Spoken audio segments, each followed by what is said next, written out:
ഉത്തർപ്രദേശിലെ അമ്രോഹ ജില്ലയിൽ നിന്നുള്ള വിചിത്രമായ വിവാഹത്തിന്റെ വീഡിയോകൾ സോഷ്യൽ മീഡിയയിൽ വൈറലായതോടെ വലിയ രീതിയിലുള്ള രാഷ്ട്രീയ നിയമ സാമൂഹിക ചർച്ചകൾക്കാണ് ഇപ്പോൾ സോഷ്യൽ മീഡിയ സാക്ഷ്യം വഹിക്കുന്നത്. അമ്രോഹയിലെ മാച്ചുമുണ്ട ക്ഷേത്രത്തിൽ വെച്ച് നടന്ന ചടങ്ങിൽ 3 യുവതികളെ ഒരേ സമയം ഒരാൾ താലി ചാർത്തുന്ന ദൃശ്യങ്ങളാണ് ഇൻസ്റ്റഗ്രാമിലും ഫേസ്ബുക്കിലും കാട്ടുതീ പോലെ പടർന്നത്. അമ്രോഹയിലെ ധോരിയ ഗ്രാമവാസികളായ സരോജ, സാവിത്രി, സന്തോഷ് എന്നിവരാണ് ഈ വിവാഹത്തിലെ വധുക്കൾ. ഇതിൽ 2 പേർ സ്വന്തം സഹോദരിമാരും മൂന്നാമത്തെയാൾ ഇവരുടെ അടുത്ത ബന്ധുവുമാണ്. ഇവരെ മൂവരെയും ഒരേ മണ്ഡപത്തിൽ വെച്ച് വിവാഹം കഴിച്ചിരിക്കുന്നത് വികാസ് എന്ന വിക്കുവാണ്. യുവതികളുടെ സോഷ്യൽ മീഡിയ കണ്ടന്റുകൾ ചിത്രീകരിക്കുന്ന ക്യാമറാമാനായി ജോലി ചെയ്തു വരികയായിരുന്നു ഇയാൾ. കഴിഞ്ഞ 6 മാസമായി ഇവരുടെ വീഡിയോകൾക്ക് വേണ്ടി ഭർത്താവിൻ്റെ വേഷം ചെയ്തിരുന്ന വികാസ് ഒടുവിൽ യഥാർത്ഥ ജീവിതത്തിലും ഇവരെ മൂവരെയും ഒരുമിച്ച് ഭാര്യമാരാക്കുകയായിരുന്നു. ആദ്യഘട്ടത്തിൽ സോഷ്യൽ മീഡിയയിൽ റീൽസുകൾക്കും വൈറൽ കണ്ടന്റുകൾക്കും വേണ്ടി ചിത്രീകരിച്ച വ്യാജ നാടകമാണെന്നാണ് പലരും കരുതിയിരുന്നത്.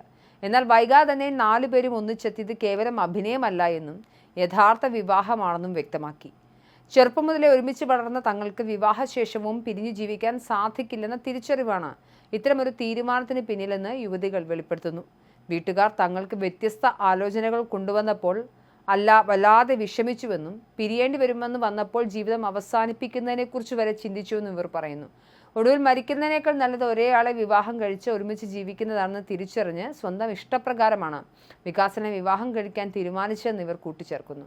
വധുക്കളിൽ ഒരാളായ സരോജ് ബിടെക് വിദ്യാർത്ഥിനിയും മറ്റ് 2 പേർ +2 വിദ്യാഭ്യാസം പൂർത്തിയാക്കിയവരുമാണ്. അതേസമയം ഈ വിവാഹ ദൃശ്യങ്ങൾ ചിത്രീകരിച്ചുവെന്ന് പറയപ്പെടുന്ന ഹസൻപൂരിലെ മാച്ചാമുണ്ട ക്ഷേത്ര അധികൃതർ സംഭവത്തെക്കുറിച്ച് തങ്ങൾക്ക് യാതൊരു അറിവുമില്ലെന്നും വ്യക്തമാക്കി രംഗത്ത് വന്നിട്ടുണ്ട്. ക്ഷേത്രത്തിൽ പുനരുദ്ധാരണ പ്രവർത്തനങ്ങൾ നടക്കുകയായിരുന്ന സമയത്താണ് ദൃശ്യങ്ങൾ ചിത്രീകരിച്ചതെന്നും ആ സമയത്ത് ക്ഷേത്രത്തിലെ പൂജാരിമാരോ ജീവനക്കാരോ അവിടെ ഉണ്ടായിരുന്നില്ല എന്നുമാണ് ക്ഷേത്ര ഭാരവാഹികളുടെ വിശദീകരണം. സംഭവം വൈറലായതോടെ കടുത്ത വിമർശനങ്ങളാണ് സോഷ്യൽ മീഡിയയിൽ ഉയരുന്നത്. മറുപടിയുമായി രംഗത്തെത്തിയ യുവതികൾ ഹൈന്ദവ പുരാണങ്ങൾ ഉദ്ധരിച്ചാണ് തങ്ങളുടെ വിവാഹത്തെ ന്യായീകരിക്കുന്നത്. പണ്ട് ദശരഥ മഹാരാജാവിന് 3 രാജ്ഞിമാർ ഉണ്ടായിരുന്നില്ലേ എന്നും അത് ഹൈന്ദവ ആചാരങ്ങൾക്കെതിരായ അപമാനമായി കണക്കാക്കിയിരുന്നു എന്നും ഇവർ ചോദിക്കുന്നു.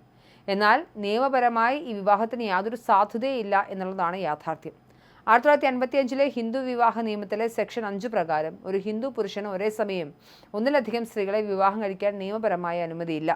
ആദ്യ പങ്കാളി ജീവിച്ചിരിക്കുമ്പോൾ തന്നെ നടത്തുന്ന രണ്ടാമത്തെയോ മൂന്നാമത്തെയോ വിവാഹങ്ങൾ നിയമപരമായി പൂർണ്ണമായും അസാധുവാണ്. ഭാരതീയ ന്യായ സംഹിതയിലെ സെക്ഷൻ 82 പ്രകാരം ഇത്തരത്തിലുള്ള ബഹുഭാര്യത്വം ശിക്ഷാർഹമായ കുറ്റവുമാണ്. സന്നദ്ധരായ മുതിർന്ന വ്യക്തികളുടെ വ്യക്തി സ്വാതന്ത്ര്യത്തെയും ഭരണഘടനാപരമായ അവകാശങ്ങളെയും പിന്തുണച്ച് ഒരു വിഭാഗം രംഗത്തെത്തുന്നുമുണ്ട്. അതൊക്കെ അവരുടെ ഇഷ്ടമല്ലേ, അവരുടെ ഇഷ്ടം പോലെ ജീവിച്ചോട്ടെ എന്ന് പറയുന്നുണ്ട്.